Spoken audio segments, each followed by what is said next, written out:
Link Click, episode 3. We have potential for things to get really entertaining here. Very entertaining. We are on our trip, Luguang, Qingjiaxi. We are going to Bridon. And what are we going to do here? Who are we going to encounter? Well, all the people in the visual and the OP probably. But what exactly are we going to do? What are we going to learn? Potentially a lot, especially with our red-haired boy showing up and deciding to I don't know what he's really up to. I didn't really talk about it at the end of the last episode, but he definitely had his plane notice booked. It was something that I saw while I was editing for over like a month before, so he potentially just arrived when he got there, but it was like almost planned as if like he knew right around this time it would be coming. So where does he gain that info from? What does he possess, right? What is he capable of? Very curious, and very interested to learn what the dynamic is and why he's so after us. Like what did we do? Is it literally just a timeline thing and he doesn't want us to mess with it, and he thinks that us being alive and what Lu Guang's doing is just wrong? I don't know. We're gonna have to learn though. We're gonna have to see. Hopefully you enjoy. If you like it, all to like and subscribe on to me. Feel free to stick around for the discussion. Let me comments. This is where the series is going with the third episode. What? Is this another dream sequence of the nightmares he's going through?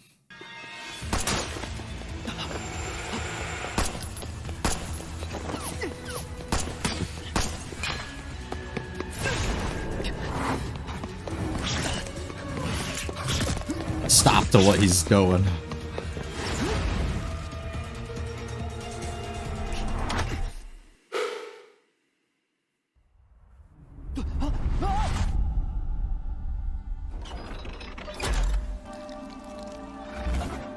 Blood on your own hands, brother.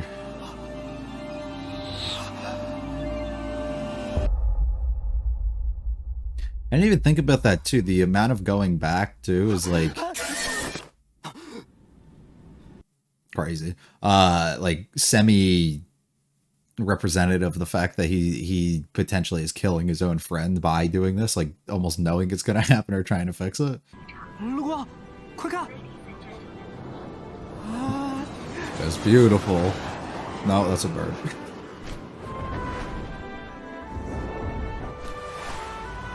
Ah.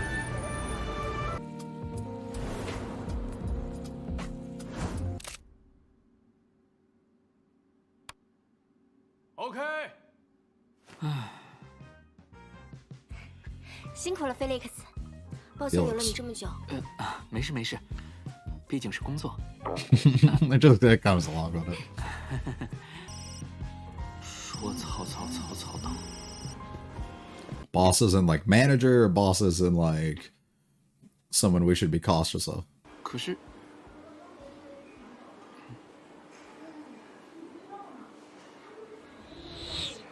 没看他和导演都是一起走的吗？不是吧，这导演可都60岁了，他对自己够。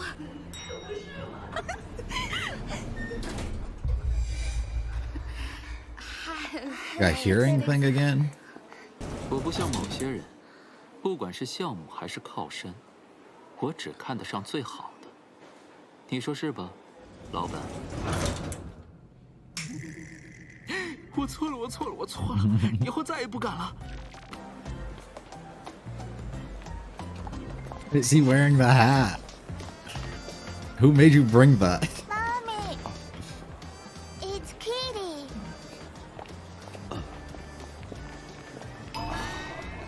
我跟你说了，这打扮很奇怪。Nah, you're adorable. You're adorable. 自信点儿，你不尴尬，尴尬的就是别人，多符合你动漫社的身份啊！走了。哎，害羞啥？真的挺可爱的。哎，路光，你走慢点儿。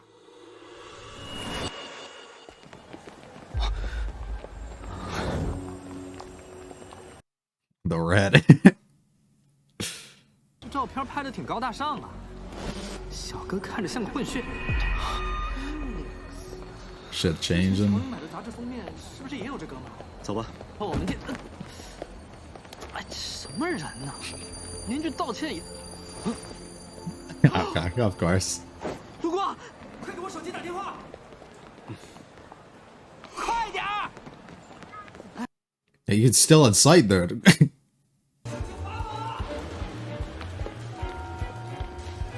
Set up right from the beginning, too. They didn't even have time to explore the place.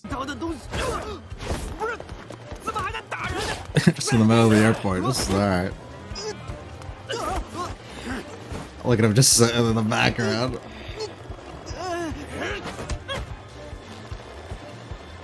Let him go. I said, let him go.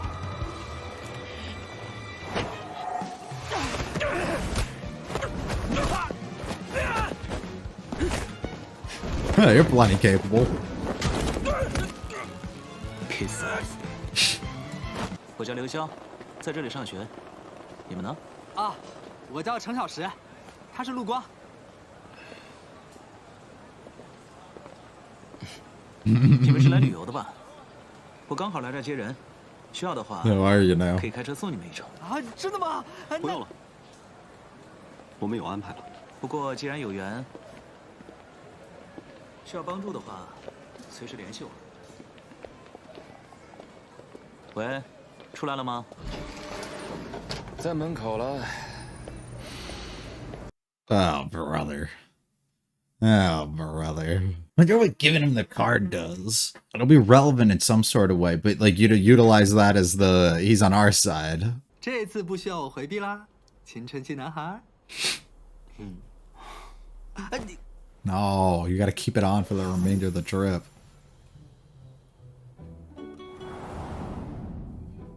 What can we learn?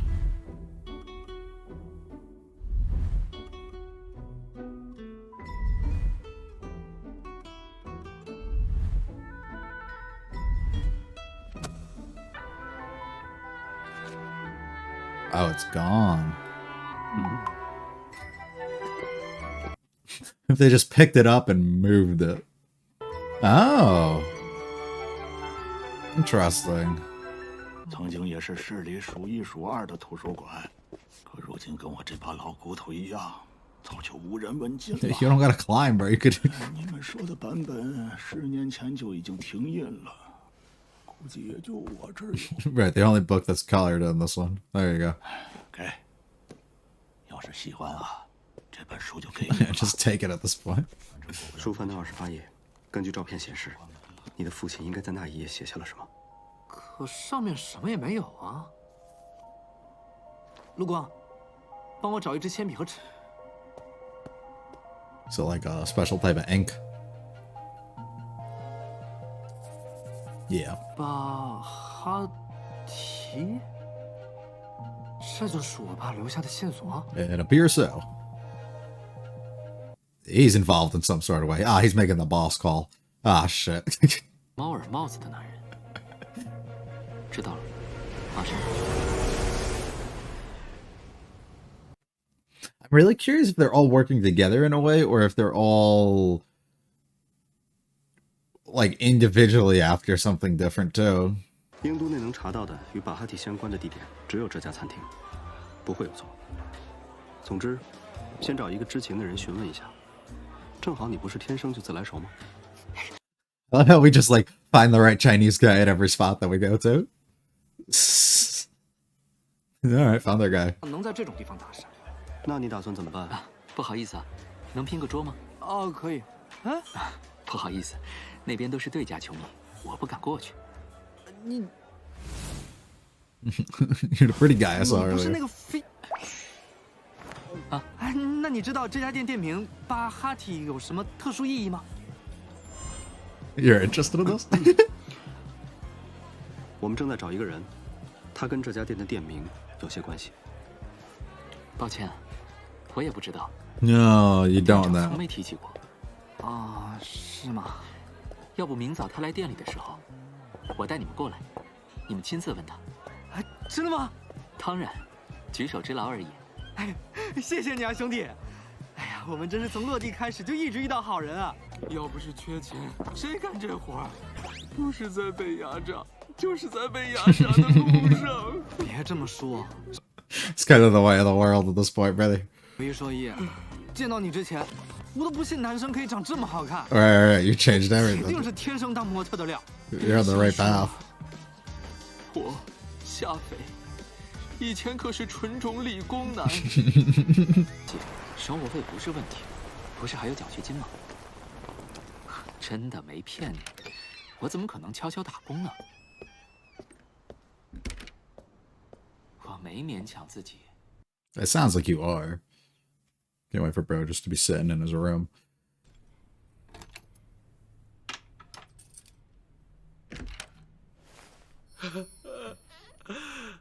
易随风起，风起意难平。我也长着这张脸，还有的时候做天。 That's a constant thing he keeps getting reminded of. 我进去了。 Or being used as an excuse for things. 别浪费了。 Yeah. 昨天我朋友介绍了一个赚快钱的活儿，你这张脸，他们绝对喜欢。你不是正好？哎，你最好想清楚再说话。不是你想的那样，是模特，是模特。 It's still just like doesn't even feel like a person at that point, you know? So he's probably doing a bunch of shit he doesn't want to do either, too, just for money. Like outside of the modeling. Felix，别哭丧着脸啊，笑一个。 It's hard doing. Life's as rough as it is. I'll try and drown him, yeah. Oh, weirdos. 怎么这么快就想上来？ And before he's like a fish and he can breathe. Bro, stay in the same clothing.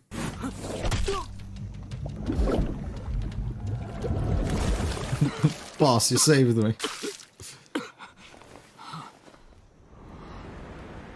哦，所以那个模特公司的老板救了你？对，后来他就成了我大哥。啊，他可厉害了。听说开模特公司只是出于兴趣，本职工作是什么商会的老大。你们找人的话，也可以拜托他，他可是个热心肠。那 He's the greatest, most lovely human you're ever gonna meet. Except for those few times he killed you guys, but don't worry about those.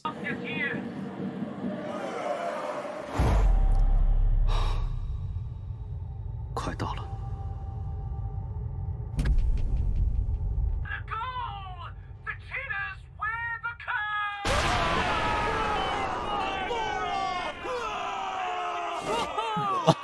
Oh, he's gonna get your ass kicked, bro. Oh,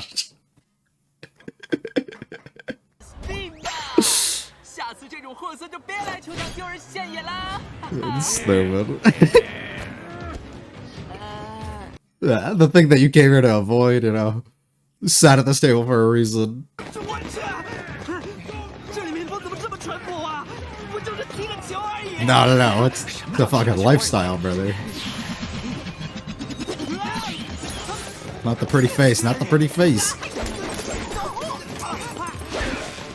完了，这下真闯祸了。早知道上。 Gonna run into Red Boy and he's just gonna shoot everyone.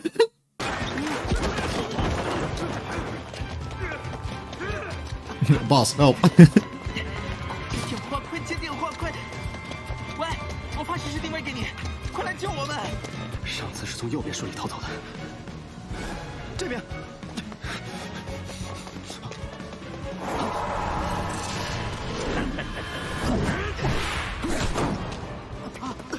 这里。 Weird, huh? What's it different? Oh shit.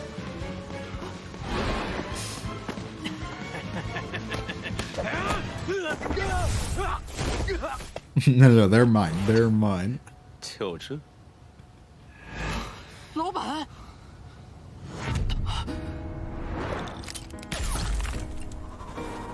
My dreams. A weirdly interesting episode that leaves me in a position where sitting here thinking, I'm trying to think of like things to potentially theorize on and the way that I should feel about different scenarios and stuff. And I can't really put my finger on anything of like actual like substance to kind of form. There's like small little hints of things that I think get presented, but don't leave me in a position of like even being able to have like a foundation for, I guess, where we come. I'll try and formulate something, but I don't know if I'm gonna have too much of it. We do what I kind of been waiting for and wanting, which is bringing other characters in and kind of starting to unfold things a little bit while we're still technically building it all up by introducing a handful of them so far. We still get into exactly what I want, but at the same time I just felt kind of like really underwhelmed with this one. The first few episodes I've had like my own feelings towards certain different scenarios, but I don't know, it's just something about the progression of this I feel like isn't, well, it provides like little hints and subtleties here and there and gives us like some clarity when it comes to certain characters and things, hasn't particularly like, it just didn't, I don't know, grab me the way that I was really anticipating. And I get that we have to build things up, and I say this every episode, but it's more of just like trying to preface it so you guys just don't, assume that I have no clue and I've never gone through a genre that's similar to this and understand it. But even like in other ones and even in prior parts that we've had of the series, we have really strong and just extremely solid moments that can occur throughout while still revealing things and also hinting at other things to come. And it just didn't feel that way to me throughout this. It just kind of just felt like we were doing like a very slow paced character introduction without a really like to get us to the point that they have to get us to. Like, it feels like they're pacing us in a way that we have 15 episodes to get through still, not that we have 3 episodes to get through. So it's like, it's the same criticism I think I had when we got ourselves into season 2, and where I found us being able to wrap things up really nice for the time that they had. I did find myself, 6, 7, 8 episodes in, wondering where we were going and feeling like we were pacing things really weird, like we had more time than we actually did. But they were able to pull through, so we'll see exactly how they're able to pull through continuing here, especially with us getting into like full contact with all the characters now and being face to face with the red hair boy and everything else. So like, it's all set up for the second half to be like have some like real juicy stuff to get into. But for what it is now, the way that it was kind of like paced, just it feels like they're taking their time to like slowly develop everything, and it just in my head isn't computing the fact that there's supposed to be 3 episodes left and we're supposed to get to that point. Like, it just feels off to me. So I don't know, maybe it's just on me again, but I felt weird throughout the entirety of it. Like, I felt as though we were like in the middle of this whole bar scene, and I'm just wondering like what is going to happen, and we only had like 5 minutes left in the episode and we still haven't really gone through too much throughout it. So I don't know, it's a little weird to me. We will skim on through the episode. The intro sequence I think is really strong though. I love the different like nightmares and type of things that we've been getting from Lu Guang up to this point, and I think this is like one of the better ones of having him being chased by this person who literally is haunting his dreams here and has become a nightmare for him, while having the multiple arms and stuff reach out. And I do wonder what exactly the arms reaching are to represent. I do wonder, because I was thinking of like when he ends up falling into here and getting the blood on his own hands while having to see his friend dead, if it could be like a similar thing of like all the past versions of Cheng Xiaoxi that he's kind of let die. And I say let, like he's not intentionally doing it, but going back and trying to save this person and likely failing is resulting in your friend dying numerous times throughout the different timelines and stuff that you're in. So they all could be like the hands of the past, like from him in different lives, coming back to like kind of like grab you and pull you back, or like just for something that you've ended up causing, the pain and suffering that he's had to go through with his own loss of life. So but I don't know, it was pretty cool visuals all around, and I think like strong representations to show like he can't really calm down at any moment, despite the way that he does truly present himself to us and the other characters and stuff. He's just not feeling that way at all, and he's really just putting on a face to kind of get through with everything right now, which is a little unfortunate. And here we go, we land, we finally make it to the city. I love how every time we encounter somebody too, there's just a Chinese dude there for us to speak to. Like, there's just one in every spot, which is great. we end up meeting Jaffe, who is, or Felix, I guess, is what they're calling him, who's a model in this scenario. I don't really know what to grab onto in regards to his ability. It seems though he has one, like he has like this advanced level of hearing, which is what we end up seeing with Zhao Lu having at some other point, likely, and assuming it's not just the heartbeat thing and everything that he went through. But I do wonder if it's something where maybe there's a potential that we've gone through with, because we later do expand on how a bunch of things have actually changed, where the red hair guy's like in charge of, like, for whatever reason, giving out a bunch of these like abilities and powers to people, or whatever his purpose actually is. And maybe there's a scenario where like he kind of shared things between them, maybe, or it's another shared sort of ability that Jalu and him also have too. I don't know, because we displayed something with that before, and every single time we've had him like pick up on different notices. Felix, that is this episode. So it's like it's a weird thing that I haven't been able to get a real strong hold of yet. At least in my mind, I can't particularly pick up on anything. He gets the boss call here from the red hair guy, which is what later ends up getting revealed to us and is great to see. So we know he's definitely working directly under him. The other things that we do figure out throughout all of this too is Lu Guang, like, weirdly, he has the moment where he's not on the billboard, so indicating that Jaffe didn't work at, like, as this is his profession before, but through the not like weird reaction and through the understanding that this guy was going to be here and cause an issue at an exact moment that was going to cause them to have to run away, indicates that he was involved throughout all the other times that he's actually, you know, been around here. So even if he didn't have the profession that he does as modeling, things are changing like in weird ways, and he is designed to actually be here for whatever purpose he's being utilized or given a different position this time around, or maybe for the first time ever. I don't know, and I don't know to what benefit that is actually going to work on anybody else, like whoever we're opposing, I guess, realistically here, to their own benefit, because I just don't think we know enough. But it's just something to note, because we get this, he takes away the phone and immediately, like, you see a weird thing on his eyes, and it goes into like from background noise to direct conversation of understanding that he's able to hear and being able to pick up on it.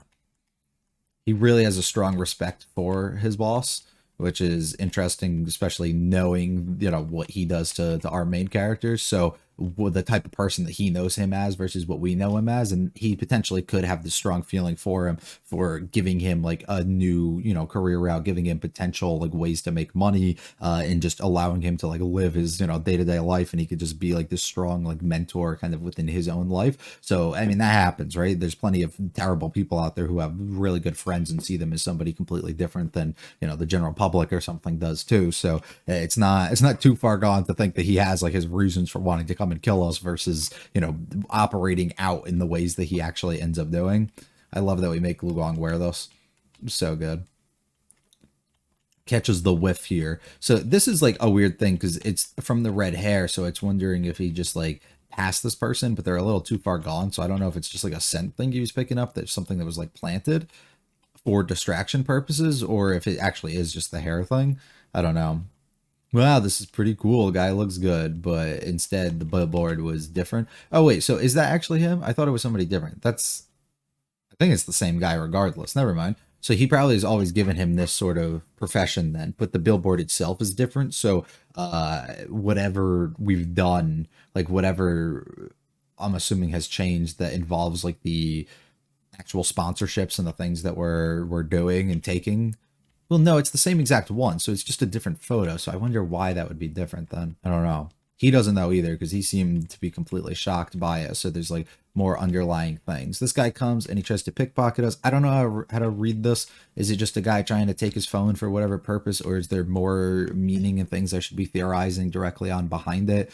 Is he hired in some sort of way? Can anybody else have an ability to do things, maybe pictures or just use of information and stuff through having his phone, and he wants to take it? Or is it just a general situation? I find it hard to believe it's just a normal pickpocket. Like, why would you just start fighting people in the middle of it and not just run away and get away from the scenario? Like, it just doesn't logically kind of add up. So it almost feels like we have like somebody being hired or utilized for something, but at the same time, I don't really know how much to read into it. Fun little chase moment where we get to find out a bunch of people are already here.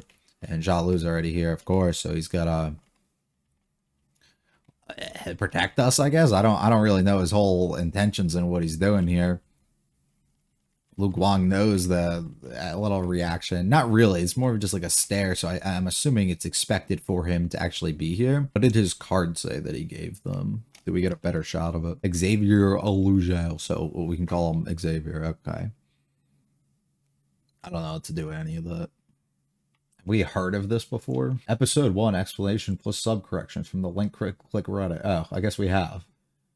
So it was in episode the company. Oh, okay. So the okay.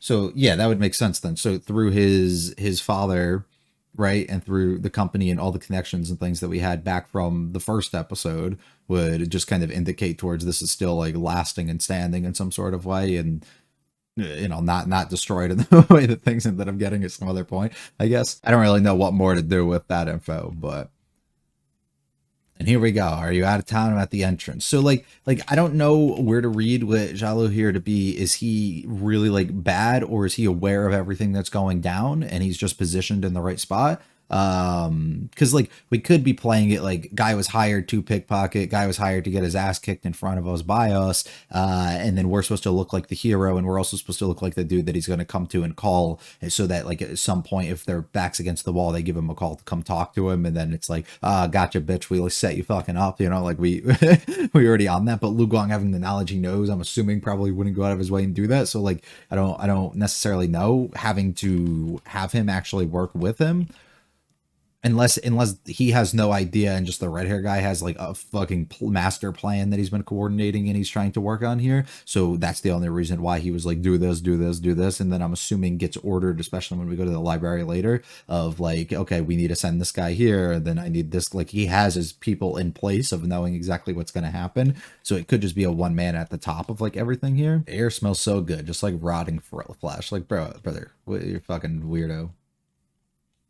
Looks into the photo. We don't find out too much, but we get a little bit about the stuff that he wrote in it. It's the same, but not really. I guess, I don't know. It looks completely different, but they have all the books and everything in it. So we got to go get it. And we find a little bit of a secret message that was left. Why his father's leaving messages, why he's hiding them and doing it in the sort of way that he's actually doing it, what his awareness is that you're going to be able to come and actually figure this out through the power and everything that Lu Guang actually has is kind of insane to me. And I have no clue what to get a read on in regards to that also. So we end up going here. As soon as we end up figuring out the info that we need, we give a call over here and we tell him to meet us. So it's all kind of intended. It's all set up for a specific reason for him to be here. We get along really well though, so he ends up drinking a whole bunch while he ends up being here. Knows nothing about the name, but his boss can help you. All right, yeah. We definitely need to meet the boss. Things are good.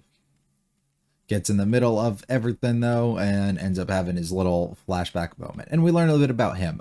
This screams tragic all around. Like this screams he's gonna die at some point throughout this. Just one, because we haven't heard anything about him throughout the main series, while a couple of the others that we've met up to this point we know are in it. And two, he just seems like the kid who's being put in a position because he needs money and he's dealing with like hard times and just taking on these other jobs and doing things for it, that he's literally working under a guy who works within a business likely just to kill people and do these types of things. That's gonna put him in harm's way, unfortunately. That's gonna probably make him lose his life at some point. I just feel like it feels all a little too out there right now to not be that case. But you do pick up too, he has some issues with it. He doesn't like that people are just like, oh, you're so pretty, don't do all this, like in the way that they're looking at him. It still doesn't mean that he's not fucking suffering and having a hard time and dealing with money and doing everything. And also the way that people just look at him and treat him that way, thinking that everything's okay when it's really not, when, you know, just because of the way that he looks, as opposed to treating him like an actual person who has like feelings and goes through the same sort of like struggles and things with everybody. So, like, I mean, even here in his own position, he ends up getting fucking drowned, like, gets saved by the boss. That's why we fucking care for him so much. Could be used as some form of blackmail, I guess, if you literally would have died if I didn't do anything for you. And here comes Lu Guang picking up on what exactly is about to come. Clock strikes midnight. We get a celebration that gets our asses kicked. So we run completely away, and we have to get away from these fucking guys. We make a boss call. We got to do our thing. Brother, I need you to come help. And Lu Guang remembers something very specific from the last time where he went and what exactly ended up working for him to get out of here. He also didn't say every time, right? Things are changing. So is this just a one-time thing, or is this a similar scenario that has only occurred once? And we have to just kind of remember where we went when that actually happened. So this guy somehow figures out a way to cut us off and knows what to do. And we have to spin the block, but we get caught in the back corner until the boss shows up, and the boss protects us. And instantly Lu Guang's like, fuck, nightmares, things are bad. I don't know what to do. So a whole bunch of little things, but at the same time, what does it amount to? I don't know. We'll just have to wait and see. There's nothing real strong I think I came out of this being able to theorize on. Understanding maybe the dynamics and relations and who was put in what position and stuff for a little bit. Like a little bit got explained, but I feel like at the same time, not really any of it did. Once again, maybe something you appreciate a lot more when we get it all in its entirety and then we go back and look at like everything that was laid out. But I don't know, I just felt something felt a little off throughout the episode. So yeah, I don't know. We'll see. We'll see. The first three have been weird up to this point, so we'll see what they decide to close things out. I hope you guys enjoyed, though. If you liked it, hit the like and subscribe on to me. Feel free to check out the channel and comments of this sort of series. I'll be back for the 4th episode of the next video. Here's a great one.